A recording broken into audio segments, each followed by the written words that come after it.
Healthy soil is necessary for a healthy garden. Today we're going to be talking about wood ash and when it can be beneficial in your garden. Wood ash has many nutrients including potassium, magnesium, phosphorus, and calcium. Adding wood ash will increase the pH of your soil. If you have acidic soil, this can be beneficial as it will bring your soil closer to neutral.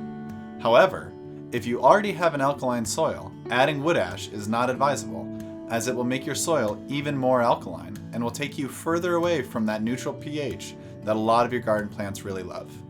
A soil test will accurately provide you with the information to determine if your soil is acidic or alkaline. In areas where soil is very acidic, adding wood ash can help balance the pH in the soil. If you have acidic soil throughout your garden, you can add wood ash to your compost pile.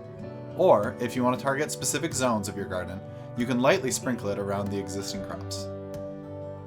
The minerals in wood ash are water soluble and will permeate your soil gradually with watering. Thanks for listening. We hope you found this useful, and you can learn more at survivalgardenseeds.com.